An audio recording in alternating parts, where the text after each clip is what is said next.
going on, beautiful people? Welcome back to the Think Big podcast with your favorite hosts, the most beautiful men on YouTube. My brothers, we got it's really Alvarez, Alejandro, Mindset, Marlon, and Arch Sam Singh, and this your boy Daryl Ellison, Big Dog Pound D. You already know how we doing this. Yo, do we even know what this is? Episode 27. 27 straight weeks of the Think Big podcast. And I'm just super grateful that people still jump in here and get value out of this. All right. Like today, we're talking everything sales, how to increase your sales conversion rate. And it's going to be a fun one because everybody up here are one of the top salespeople that I know. Right. Like every time I speak to these three,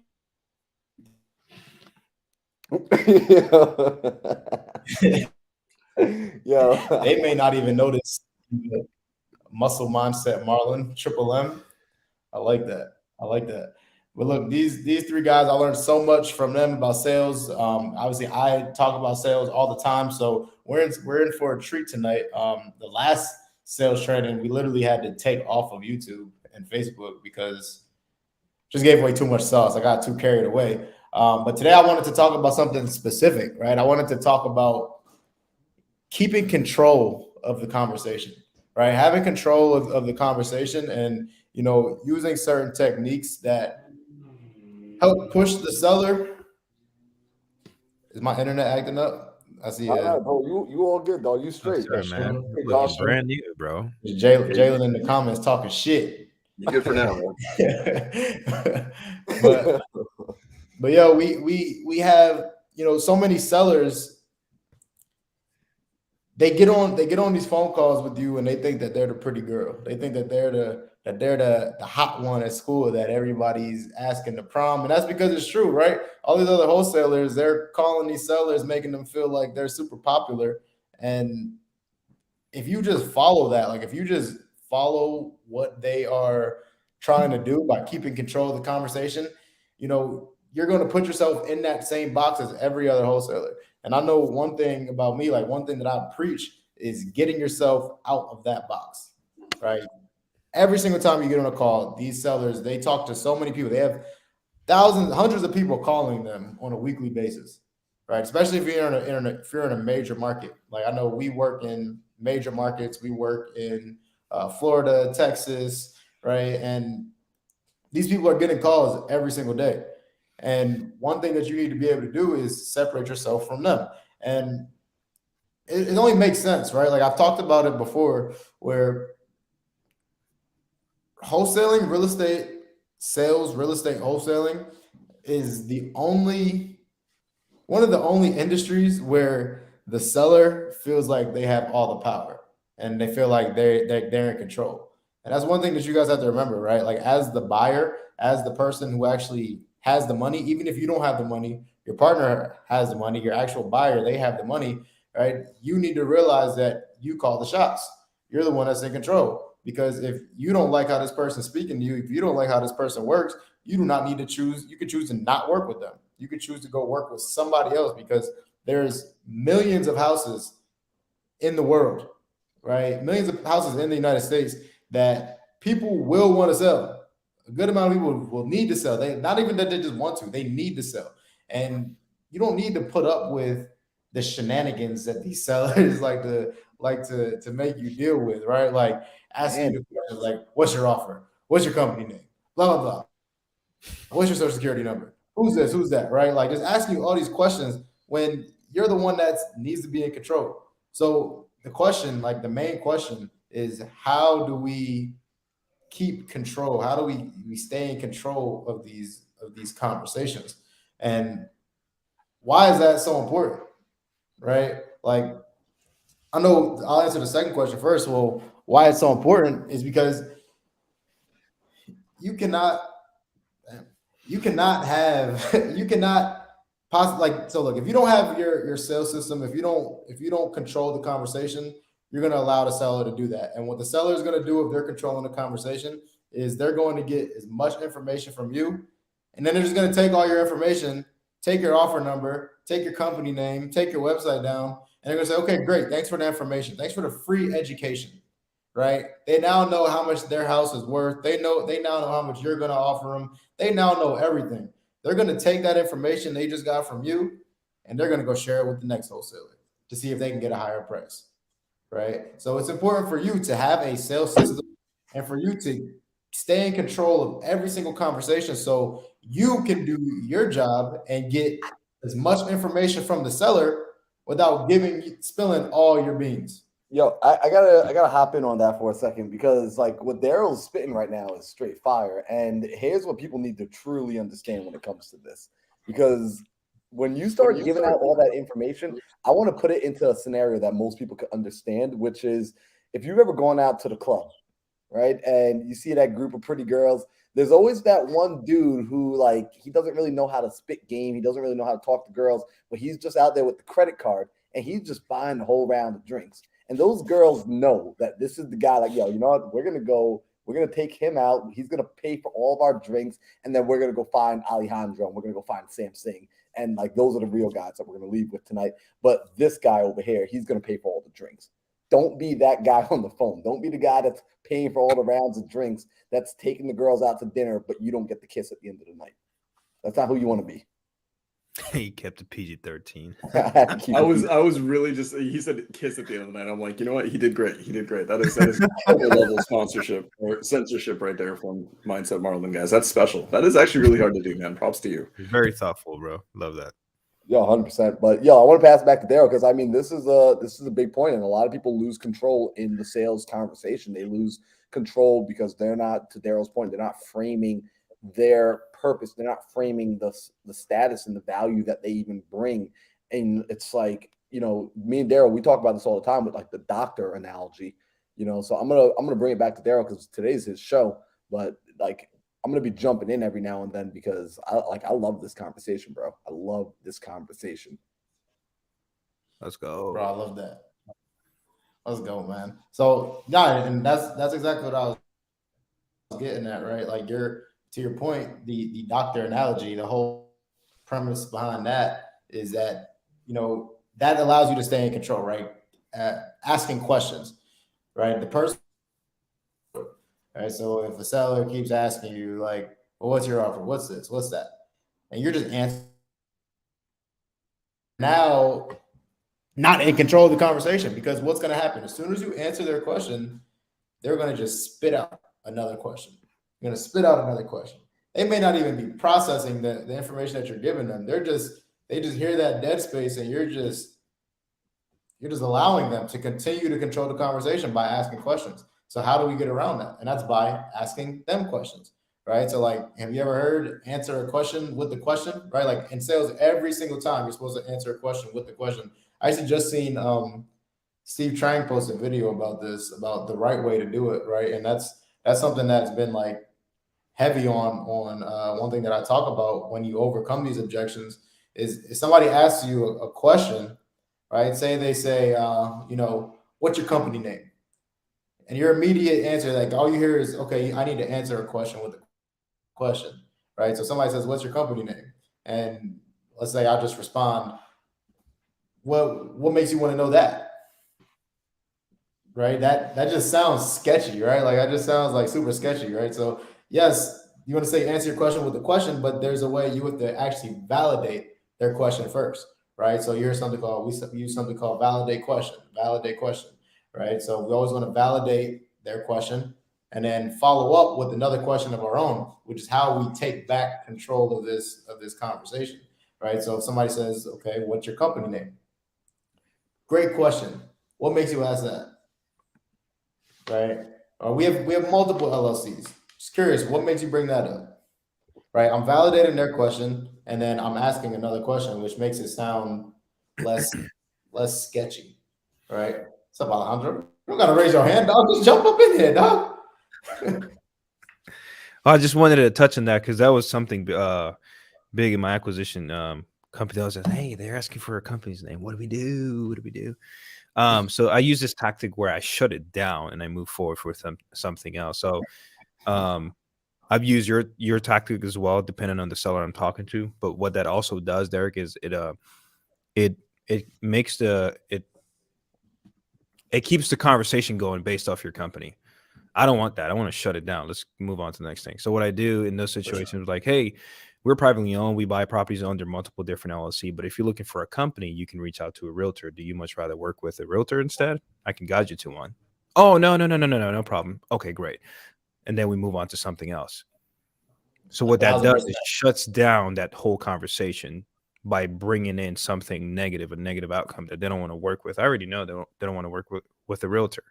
So I use that to move forward to the next topic. I want to hop in on this, guys. The transition, right, from receiving the question, acknowledging it, giving it some level of answer, and then you have to have a direction away from it, right? Whether you deflect and you technically don't answer it and you just get to moving on to another topic, whatever strategy you use, right? Remember that the question that you ask will basically dictate the next minute or two of conversation. Then you have to ask yourself in real time, what information don't I have that I really want right now? So if they're asking you, hey, what's the name of your LLC? What's the name of your company? You can give your answers like, hey, we have so many LLCs, right? This is the front one on the marketing level, yada, yada, yada, right? Maybe you're worried that you're in a saturated market. They're talking to other people right now. That question of credibility can be deflected to scorch earth with your competitors, right? So you want to ask a question. Why are you working with other people right now? Other investors are not being forward about what they do with their LLC structures. I can actually tell you about how we do ours. Yeah, we have a front end one that does the marketing and does the outreach. Are other investors not talking about that? And then they're going to say like, no, they're not. I've asked people these questions, right? Just know this, guys. Whenever a seller asks you, what's the name of your company? They've asked that question 50 times to 50 other people, and hardly any of them have given satisfactory responses. So the question that you can ask next to transition the next phase of that conversation is, are the other investors that you're talking to, are they not telling you what their company name is, what they're doing with their companies? Oh, it sounds like they're shitty wholesalers then. And then you can spend the next 2 minutes scorching earth, finding out what the competition is doing. You can find out what offers you can actually lead into so many lines of questioning. Like, okay, now we're on the topic of other investors. What are they offering you? Has anyone submitted an offer? Are those just crappy cash offers that are super low? Has anyone even pitched the idea and like you can go into terms? There's so much to do. So receive the question, answer it, deflect, do whatever you got to do, but be very understanding that you have a perfect prime window to decide what the next couple of minutes looks like. And that is critical. Bro, that is so good. So good, right?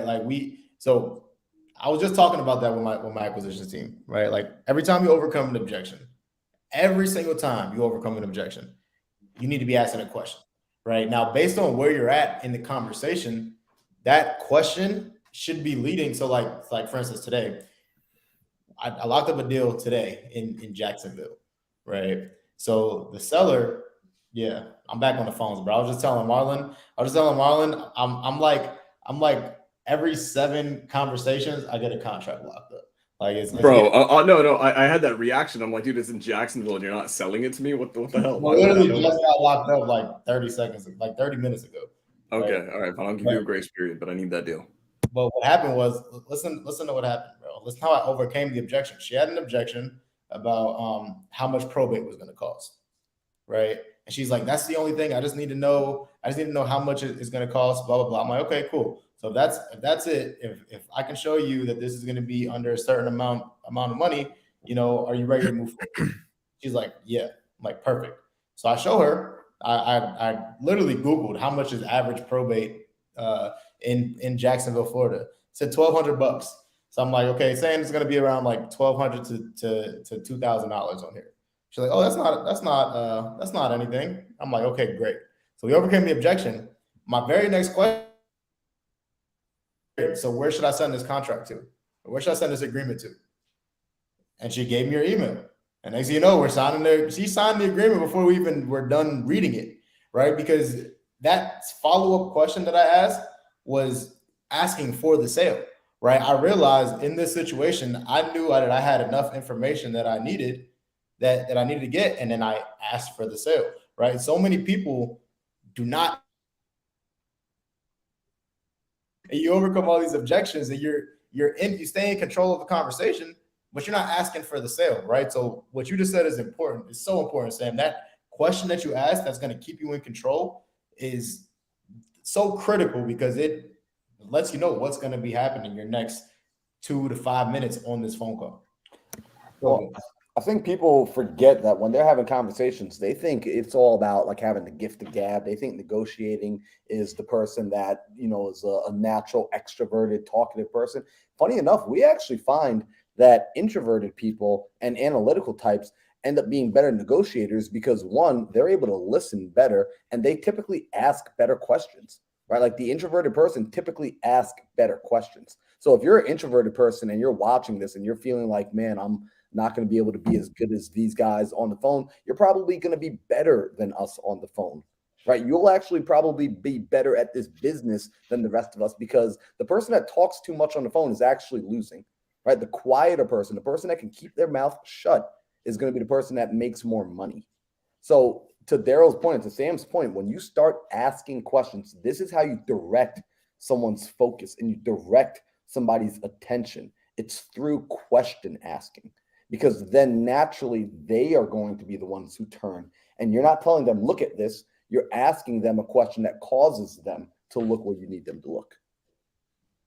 Okay, 2 things. Number 1, God damn, Marlon, that's so good. That's so good, dude. So 100%. Here's why, right? Introverts, they're quiet, they're reserved.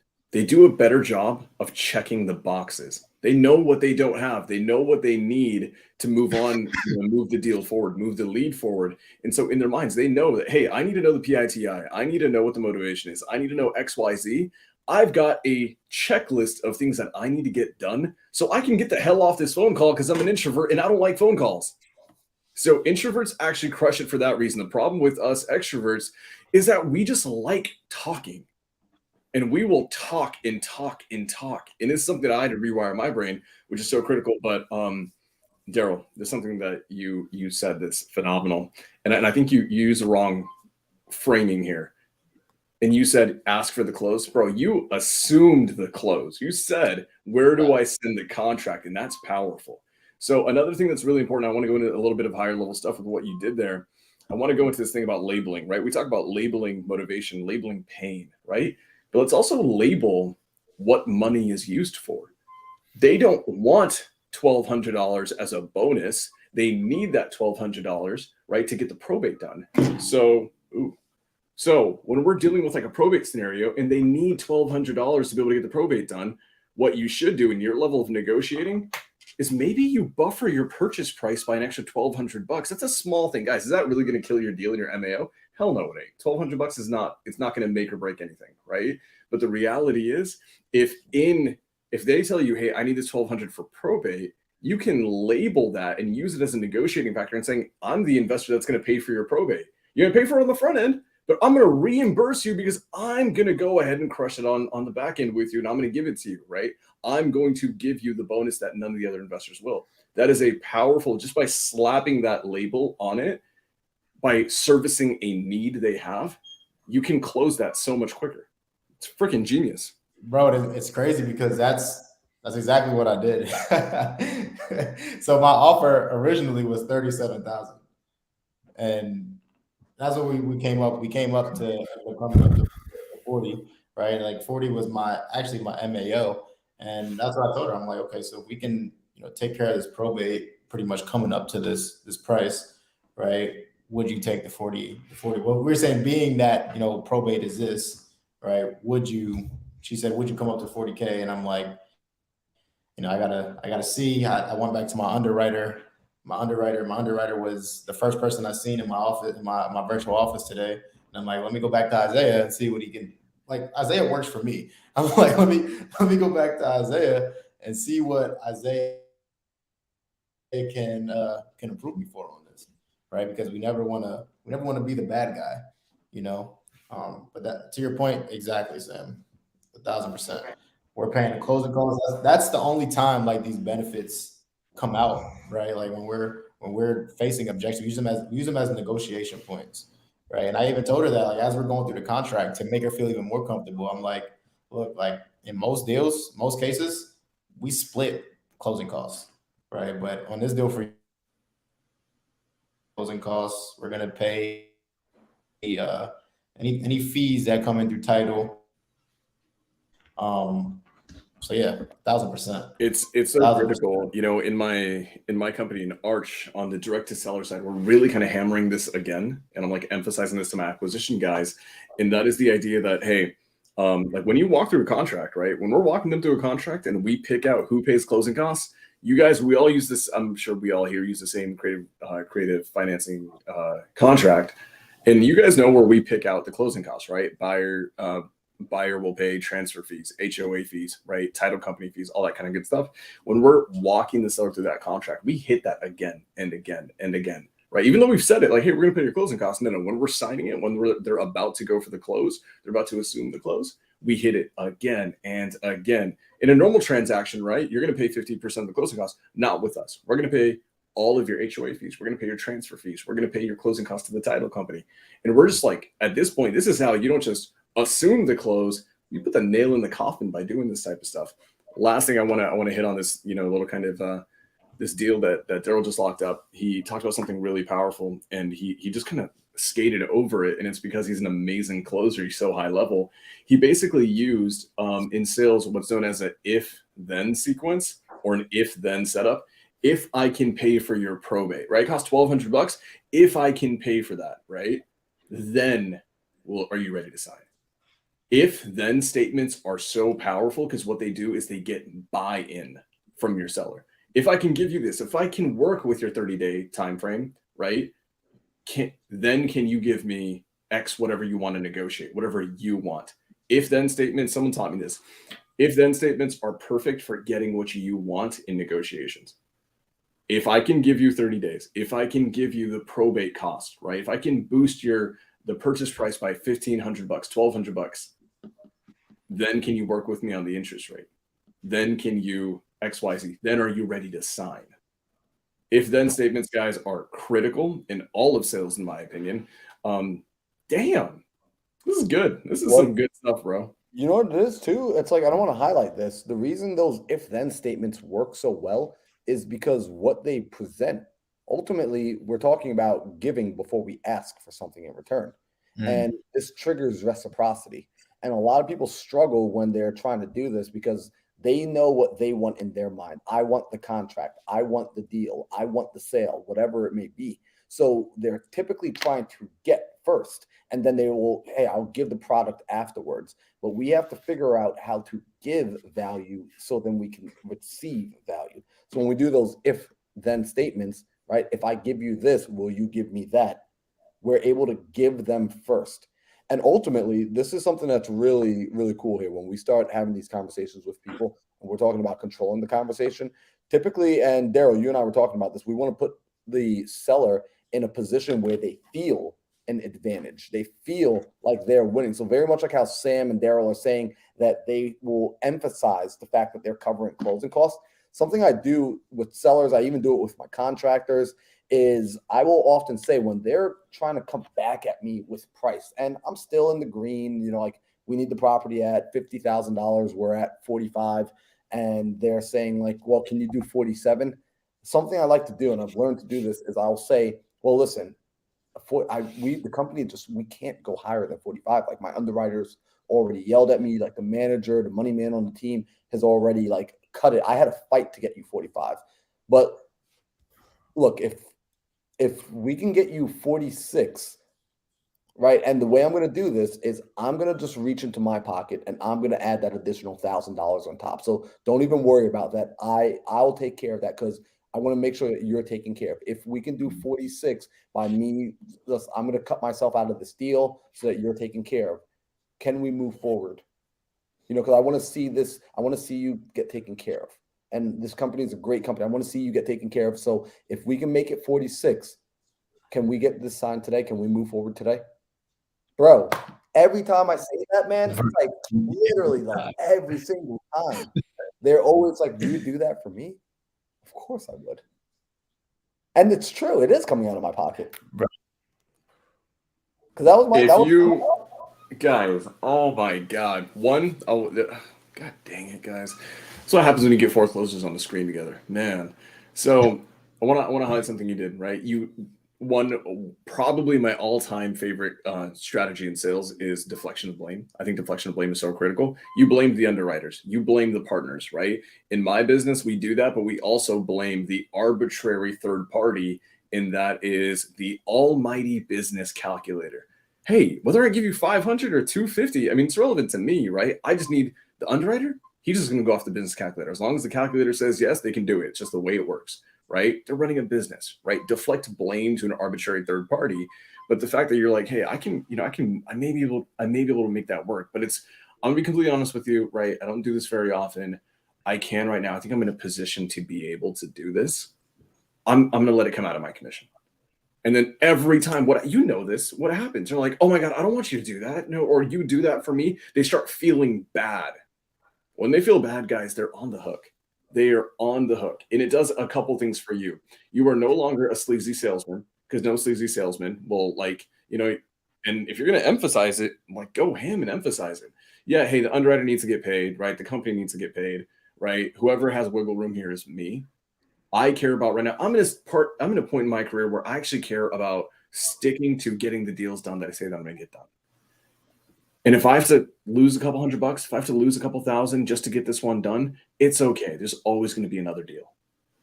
By doing that, you're showcasing that you have an abundance mentality. You showcase that you're a giver. You showcase that you care about the seller. I mean, guys, I'm sorry, but your positioning compared with your competition just went through the roof with that seller. That's extremely high level sales. Damn. Bro, that's my favorite line to use because it works every single time. That's so good. I've never done that and it never not worked. Bro, that's so dope. That's so dope. I love it. Ingrid knows it. Ingrid knows it's the law of reciprocity. Like, yo, when you start playing this game at a higher level, you stop trying to fight against the laws. You start working with them. Because you're not going to be able to break the laws, but you can break yourself against it if you try. So rather than break yourself against it, you might as well learn to work with it. Start to figure out how to trigger the law of reciprocity on your calls.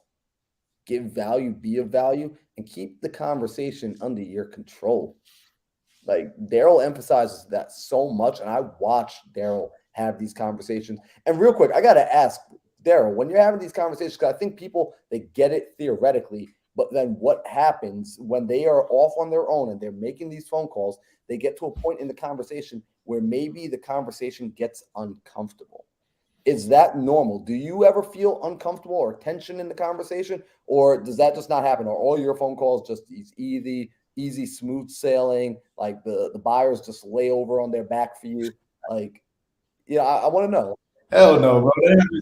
That happens all the time. Like, you know how many times I say something that's like risky, and I just say it, and I just mute my phone, and I'm like, and I'm just waiting for them to respond and like curse me out, and I'm like, oh shoot, that worked. Let's go. And when you have the tough conversations, right? Like when you lean in to just saying that question that you feel it, like you feel like you need to ask this question, but it's like, oh my gosh, if I ask this question, like, how are they going to respond? And you just feel super weird about it, right? Like that's the perfect time to ask the question. There's so many times, like you guys will see, like I record a lot of my calls where like I just record my visual, right?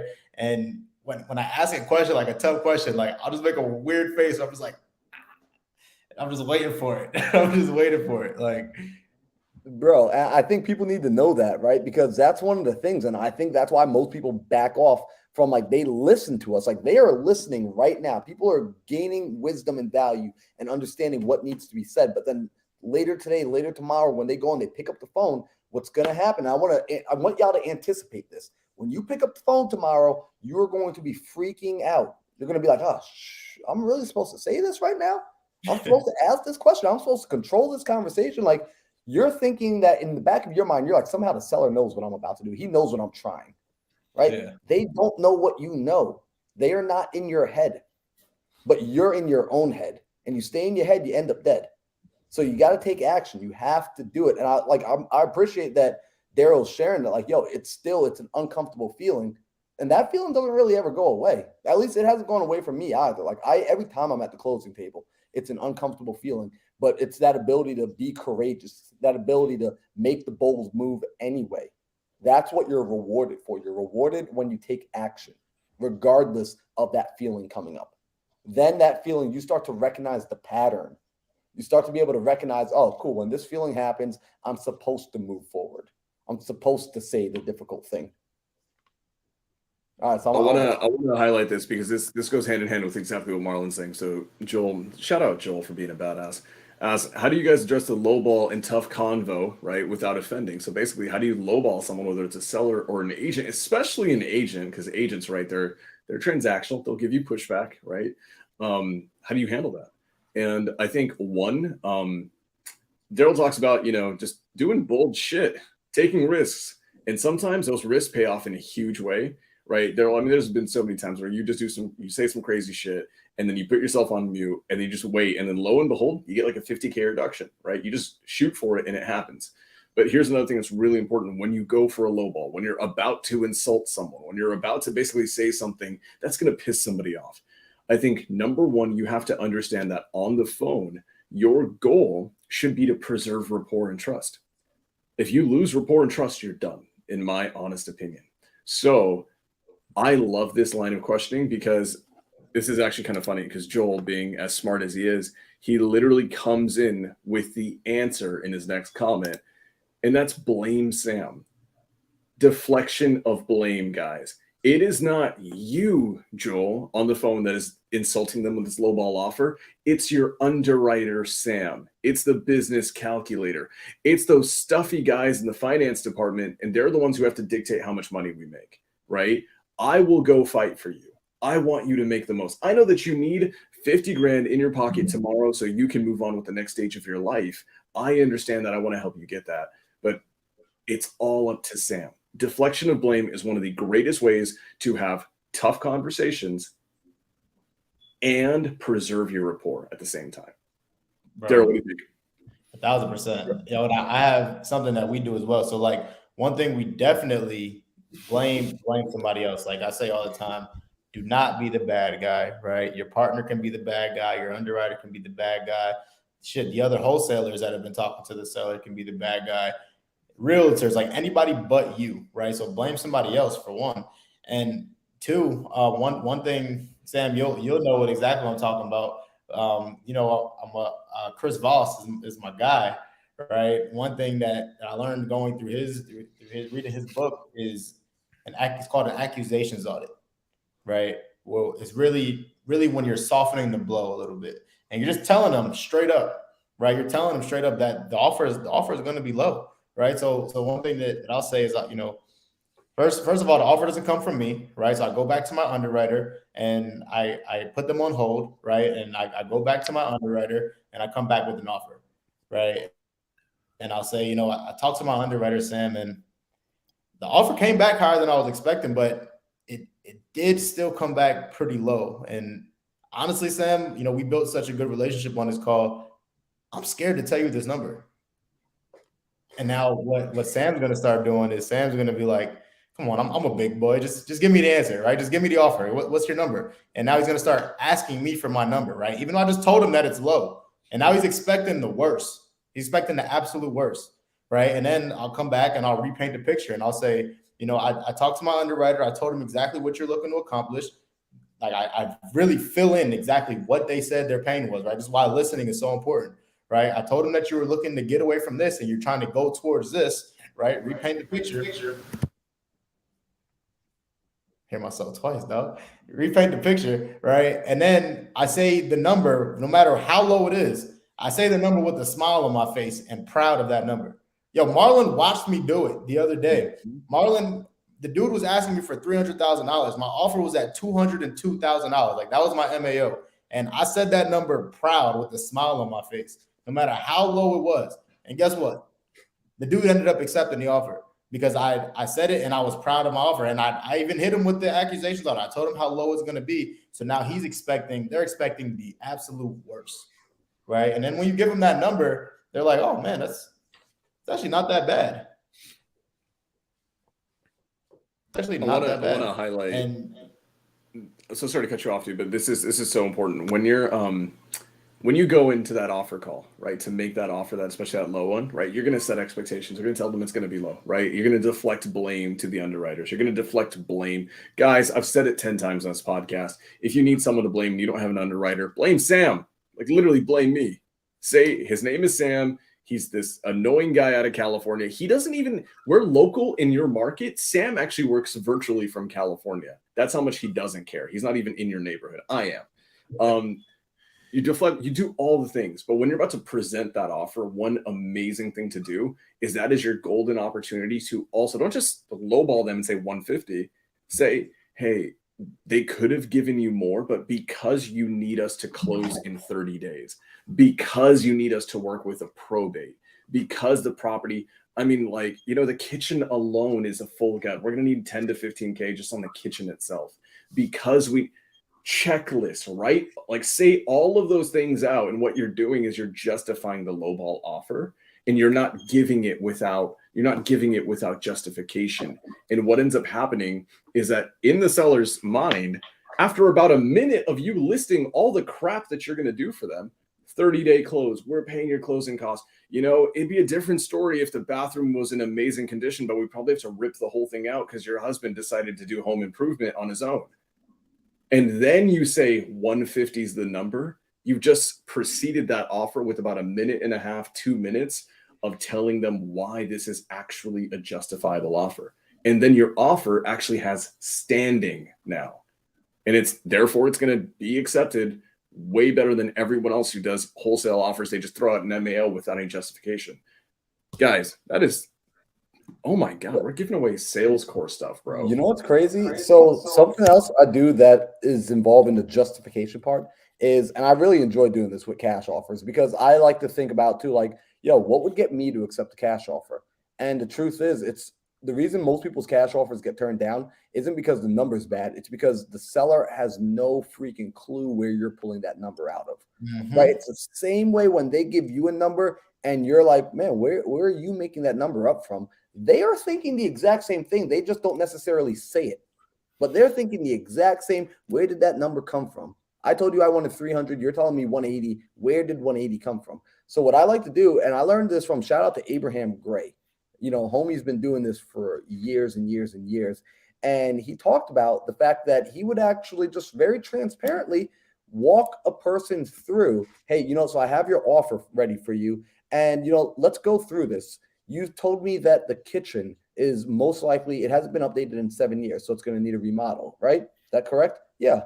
Okay, so when we're looking at remodeling a kitchen, that's going to cost us about $8,000. You know, does that sound fair to you? Does that sound like an appropriate price?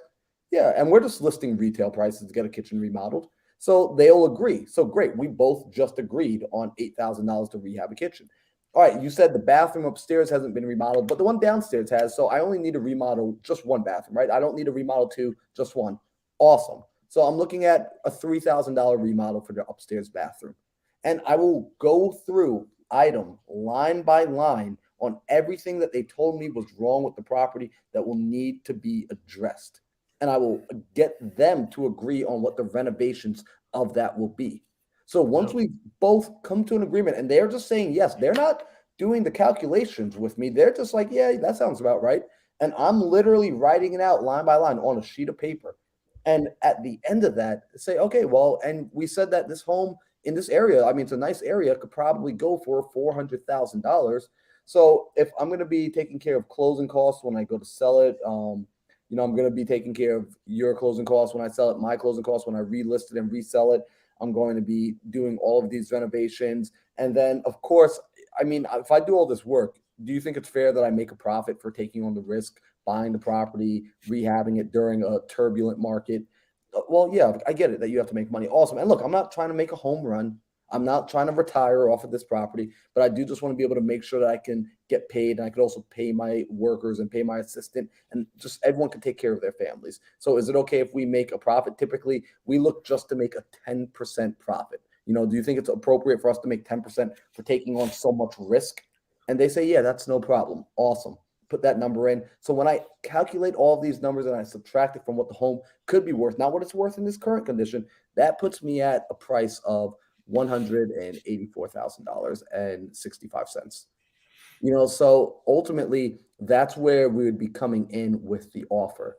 Does that make sense to you? Bro, I have a full Zoom call of me doing this and breaking it down to a woman. And my offer came in about $100,000 less than what she was asking. And when I broke it down to her, you know what her response was? She said, "Thank you." Nobody would explain to me. She was like, "My mom's in the background and my mom's whispering, we need to sell it to him," because nobody would explain to me how they were coming up with numbers. Bro, that's 1,000%, bro. Some of my students, I told them, so imagine you go up to an ice cream store, right? And Marlon, you ask, "Hey, can I get some chocolate ice cream?" And that person at the register looks you dead in the face and just says no, and that's it. You're gonna be like, "Well, what the hell? Why not?" Right? Like you're gonna be super confused, right? But if you came up to the ice cream store and that same person, you asked for chocolate, and that same person was like, "Hey man, unfortunately we don't have chocolate today. We actually just ran out, but we do have strawberry, we do have vanilla, we do have cookies and cream, we do have blah blah blah." You're still bound to get something from there, right? Because that person showed you your other options and explained to you why you cannot get what you're asking for, right? But if you just get cold, just get stopped in your tracks, I can't get this, you can't get this price that you want. You have to get a lower price, right? Ingrid, I definitely want ice cream right now. But if you don't show them why your number is what it's at, right? They'll never say yes to what your offer is. Just based on their pride alone, right? They're just like, nah, fuck this guy. Right? They just don't understand. On one more thing, because I know we're running close to the end of time today, but I really want to talk about another tactic that is going to get you way more deals, right? And that's something we kind of hit on it a little earlier. Smash that like button, subscribe, and leave a comment for sure. But that will get you all the deals. If you hit the like button, you subscribe, and you leave a comment, that will 10x your deals this month alone. Easily. It's a secret. Easily. So one of the things that I wanted to hit on though is we talked about it. We talked about it earlier. We talked about having an abundance mindset, right? Having an abundance mindset and not needing the deal.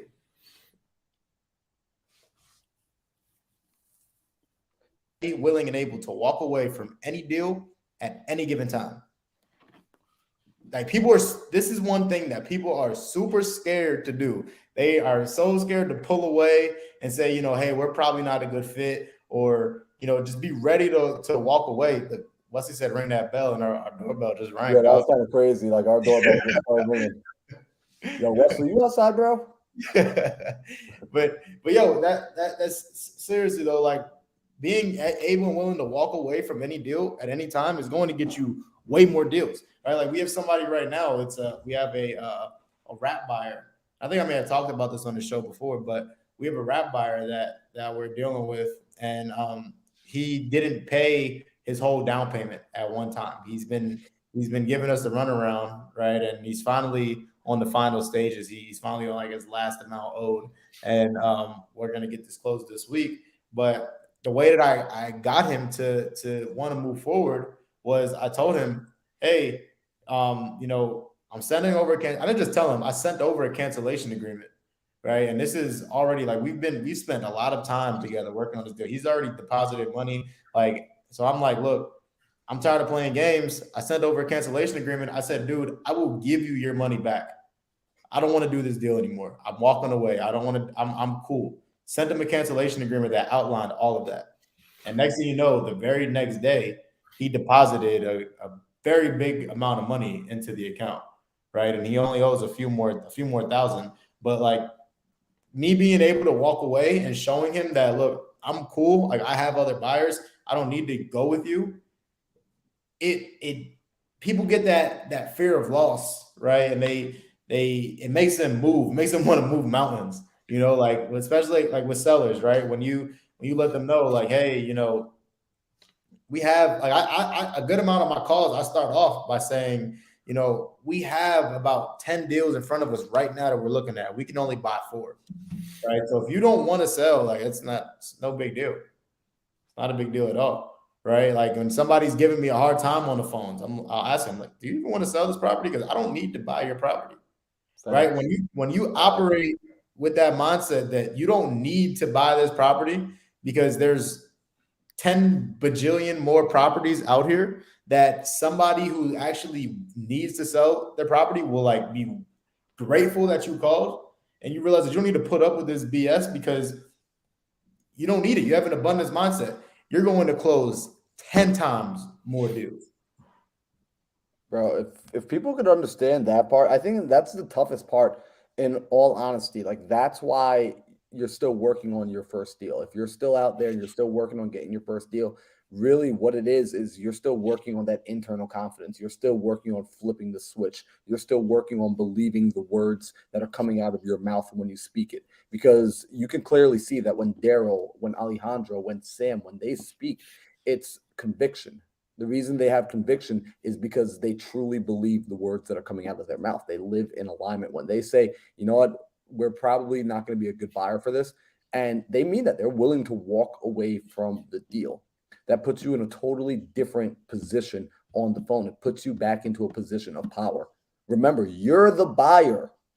You are the buyer. The buyer is always right. You're actually the customer here. Remember that. And something I want to remind people again is if your person is giving you way too much pushback, they're just not interested, you might also be talking to the wrong person. So be sure we always talk about qualifying leads. My favorite thing is disqualifying. If a person is not the right fit, I want to figure out as soon as possible, which means if I'm afraid that me saying something that's true, if me making a true statement is going to scare them off the line, is going to make them want to not sell to me, guess what? They were never going to want to sell to me. You're not here to trick people into selling to you. What you're here to do is your conversation. The reason you work on sales is so that you can condense timelines. You want to condense time frames. These people are going to make a decision with or without you.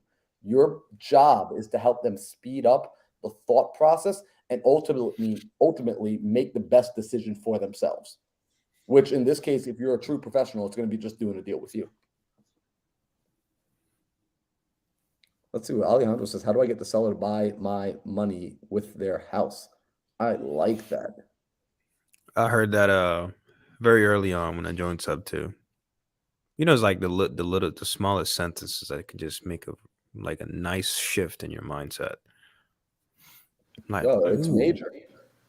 Yeah. Like how would you approach a conversation?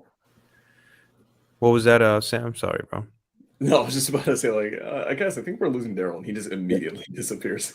Bro, I was thinking he's got to use them sales skills and have a talk with the Wi-Fi company and get this stuff figured out, because the mindset, it's not even the mindset matter. It's Daryl. Bro, it's not. He tries to blame it on the house. Like me and Caroline, we're perfectly on the internet right now. I mean, I'm streaming live on my Instagram. I got it ain't us, bro. Yo, can we start a GoFundMe for Daryl to get a new laptop?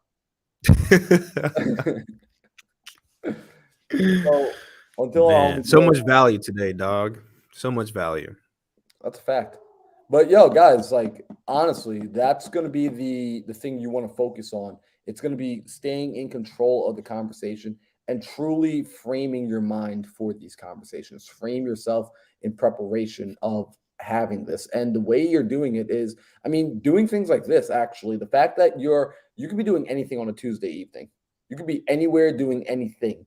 And you're choosing to hop on to a YouTube where you're jumping on a podcast. You're learning how to better your skills. You're hanging out with people who are closing deals left and right. You are actively plugging yourself into the right campfire.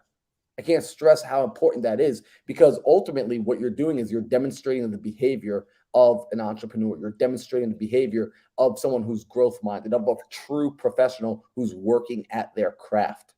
The way we're going to take it to the next level is now by putting this into practice, simply not letting this be entertainment. We don't want to be entertainment. This isn't an entertaining podcast, although we are entertaining sometimes. This is more so informational and educational, right? Edutainment, as Patrick David would say. That's what we want this to be for you. So Edutainment? Never heard that one. Edutainment. Yeah, man. So it's going to be tomorrow picking up the phone and calling. If you're brand spanking new and you're like, I don't even have people to call, go into Daryl's Dog Pound Discord, right? Sam is no longer taking people on his team anymore. I think Alejandro might still have room for closers, though, right? Like if you're a certified closer, Alejandro might have room. I don't know. But if y'all need a place to make calls and you're like, you know what, I'm a certified closer, I just need more leads, I need more people to talk to, reach out, shoot me a DM. I'll get you connected. I'll hook you up. But you need to take action, because action takers are money makers. So let's start to wrap this up here. I don't know where we lost our brother Daryl. Let's wrap it up, man. I have a question for you guys really quick while we still have time. What are you guys seeing right now in the market shift? Like, what are you guys seeing in your business that's been different since last year? Can I go? Go ahead, Mr. Mindset. Yo, y'all know I like to talk. Also, shout out to my brother Don Rich. Yo, if you guys are not plugged in with Don Rich, he just says I need 2 more closers. I'm gonna give all praise to this man right now, because Don Rich was the man that turned me into a certified closer. I started closing deals when I started learning from Don. Real talk. Like this dude, if you think I'm any good, I am a 10th of the man on the phone as Don is.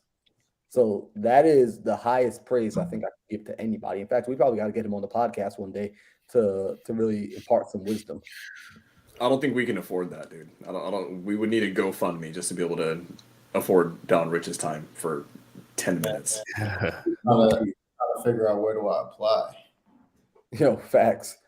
So as far as what I'm seeing in business, I can tell you in my business, what we're actually starting to see is in my particular market, I'm up in the Midwest is where I primarily focus. I do a lot of flips. I have burrs, I buy and hold, and I'm actually seeing that the market is picking back up. Now, this is because my market is seasonal. So we're exiting winter. I'm seeing more buyers are showing up to the table. I'm seeing that the folks are getting accustomed to the higher interest rates. So whenever interest rates fluctuate, understand that people freak out temporarily, not because the rates are bad, but because the rates have changed. When change occurs, people tend to freak out and everybody pauses until the dust settles. So I'm finding in my market, the dust is now settling. We're still actively moving forward. In fact, we just got an offer on one of our deals over the weekend that is now going to make it a triple-digit flip. So, doing numbers like that is still very much possible. It happens, so ultimately, if people are worried about like the market and you're counting yourself out of opportunity and not doing real estate because the market, then I got to tell you, you're not a real investor, because investors invest in an up market, they invest in a down market, and they invest in a sideways market. They never stop investing. They simply learn to read what the market's doing, and investors always come in below market anyway. So that's the news with Marlon Johnson in the Midwest, and I'm going to pass the microphone back to my brother Alejandro. Alejandro? So you're saying, man, even in this crazy market where people are panicking, you're making a triple-digit flip right now, huh? Yes, sir. Bro, congratulations, bro. That's like if you go back to the day, Marlon, when you were just doing parkour, you were just chilling, just flipping over obstacles, and here you are flipping over real estate obstacle and making 6 figures. Like what would that Marlon doing parkour say if someone came up to them, hey, I can make triple-digit flip on one property? What would he say? Bro, he wouldn't believe it. He would think you were lying, you were scheming, you were doing something illegal. Like he had a bad relationship with money. He did not have a good relationship with money.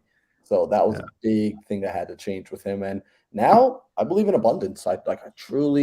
I recognize and I see it, and I train myself to see it. In fact, I'll share this with y'all because I was talking with Don over the weekend. He and I were catching up, and we were talking about like one of my favorite things about making money nowadays. Funny enough, because my lifestyle, Daryl lives with me. Daryl sees like my lifestyle. Daryl laughs at me because like he's like, bro, you need to go buy new shoes because I'm still running in the same crusty shoes that I've been running in for over a year. He's like, bro, what's wrong with you? Like, go get new things. And I'm not a materialistic person to that degree, but I love making money because I get to give it away now. And there is no better feeling. Like I love giving money away. I love tithing. I love like finding places to put my money to work so that it's of service to other people. And like Alejandro, that's something me and you connected on like the very first time we ever had a conversation.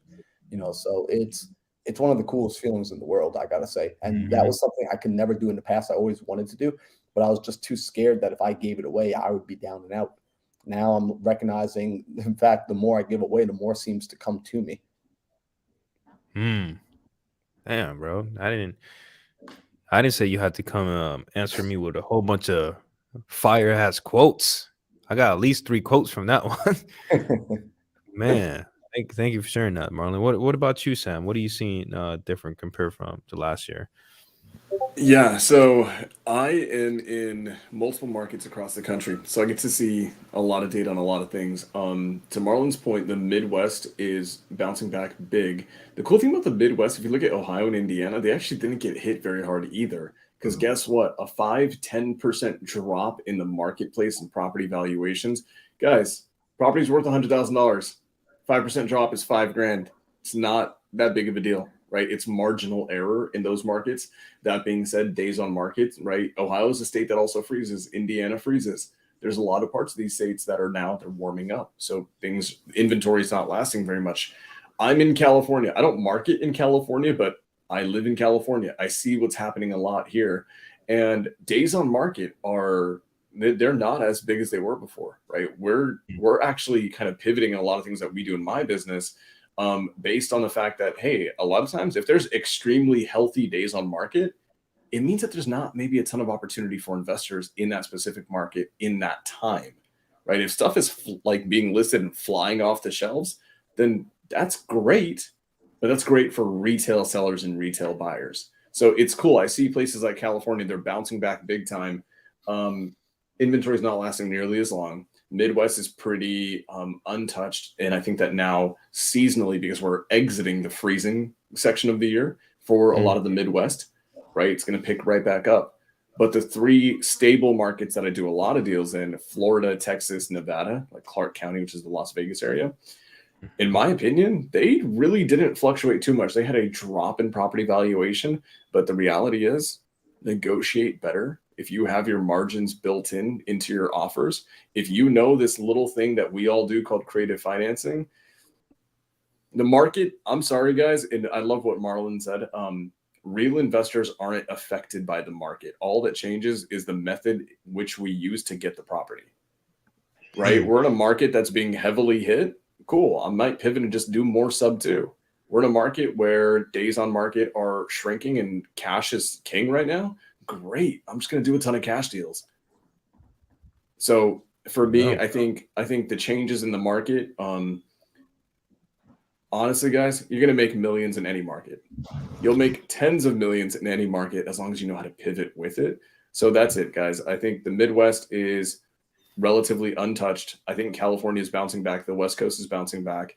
And then a lot of those mid markets that are just consistently stable, Florida, Texas, Nevada, Arizona, they're just being as stable as they are. I think right now interest rates are going to go up at least one more time this year, for sure, at least one more time.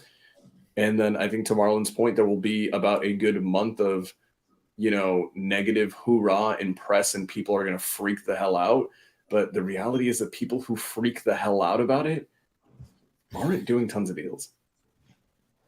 It's not going to affect us one way or another. It's really not. So, Daryl, what do you think, Ben? Bro, for us, the main thing is like you were saying, we're in some of the markets that have been kind of maintaining, right? So it's kind of been the same for us.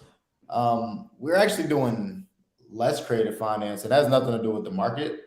We just realized that if you get better at negotiating and you just continue to put out as many offers as you could put out every single day, nothing changes. We're still getting cash deals. People still, let me tell you why nothing changes, right? The people that we're working with, they need to sell regardless.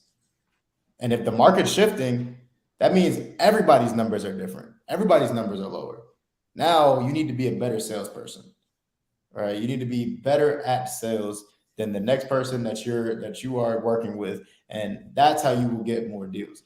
And if you need to get better at sales, join the free dog pound, because we do sales training in there every single day, baby. And it's just sales gems on sales gems. And that's how you get better at being a negotiator, being a salesperson, is by putting that practice in and then putting in the reps, right? Actually making the offers, right? It doesn't matter how low your offer is compared to theirs. Put the offer in, right? Submit the offer and just be that much better in sales and continue to work with motivated sellers, and nothing will change.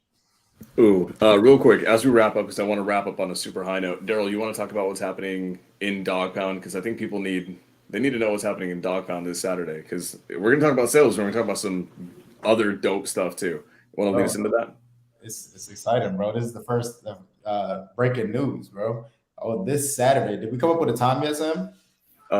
2 p.m. Arizona time. 2 p.m. Arizona time. Sam and I will be doing a master class talking about marketing, sales, data, sales. Y'all don't want to miss it. Y'all don't want to miss it. We'll have we'll have like a registration link and a sign up link and everything set up for y'all. So stay tuned on our social medias. But the Dog Pound Saturday, 2 p.m. Pacific time, or 2 p.m. Arizona time, we will be in there for, I don't know, me and Sam like to give back value. So we may be in there for a long time dropping value. I don't know when it's going to happen again. So make sure y'all jump in there. Yeah, this is my first time ever coming in to speak in the Dog Pound community, so it's going to be really big. It's one guarantee that I do have about it is going to be that we're going to give you guys literally the easiest thing you can do to scale your company. Like guaranteed. From a scientific standpoint, we're going to give that away. That's only happening for people in the Dog Pound. So it's not going to be on YouTube. It's not going to be out for everybody else. It's not going to be streamed live on our Instagram. It is only going to happen in the Dog Pound Discord. So if you're not in there, go onto Daryl's Instagram, right? Daryl's got a link in his bio. Join the Dog Pound Discord. We'll see you this Saturday. Marlon, you want to lead us out, brother? Yes, sir. So, guys, you already know I'm going to ask you to take care. We're going to take care of some housekeeping right now. If you're getting value from this, do me a favor. If you're watching this on Sam's channel, if you're on Alejandro's channel, if you're on my channel, if you're on Daryl's channel, be sure to hit the like button. So you hit that little thumbs up. It helps with the algorithm immensely. That gives us the ability to really the desire to want to keep growing this thing.